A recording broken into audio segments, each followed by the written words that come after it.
Hi hello welcome to Telugu 70mm. కొత్తపల్లిలో ఒకప్పుడు ఈ cinema చూడడం జరిగింది. అందరూ కొత్త వాళ్ళే, కానీ సినిమా ప్రొడ్యూస్ చేసిన ప్రొడ్యూసర్ ఇది 3వ ఫిలిం.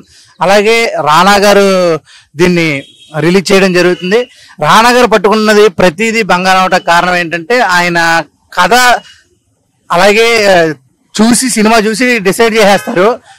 ఎందుకంటే ప్రతి సినిమా చూసుకోవచ్చు, చాలా జెన్యూన్ ఉంటది, చాలా బాగుంటది. అలాగే ఈ కొత్తపల్లిలో ఒకప్పుడు కూడా చాలా అంటే చాలా బాగుంది.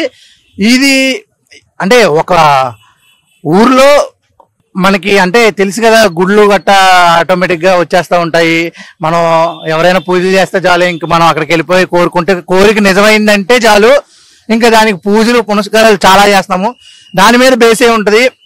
అలాగే ఆర్గానిక్ కామెడీ కూడా ఉంటది అనమాట. కొత్త వాళ్ళు కామెడీ చేస్తే మనకి అంటే మనం ఒక కామెడీని బాగా ఎంకరేజ్ చేస్తాం తెలుగు ఆడియన్స్ అందరూ కలిపి. ఆ కామెడీ కూడా చాలా అంటే చాలా బాగుంది. అలాగే లేడీస్ కుళాయి దగ్గర కొట్టుకుంటే ఫైట్ ఉంటది చూసారా, అలాంటి ఫైట్ శ్రీకాకుళం స్లాంగ్ లో నడుస్తుంది ఈ సినిమా అంతా. ఆ ఫైట్ అంటే ఆ ఫైట్ చూసిన తర్వాత నాకు సినిమా మీద ఇంకా హోప్ కలిగింది, ఇంకా ఏదో ఉండబోతుంది అని చెప్పి. అలాగే చూసా, ఇంకా చాలా చాలా అంటే బాగుంది. నెక్స్ట్ ఏంటి అన్నట్టే ఉందన్నమాట. ఇలాంటి సినిమాలు రావాలి, రానా గారు ఇలాంటి సినిమాలు మళ్ళా తేవాలని మనస్ఫూర్తిగా కోరుకుంటున్నా.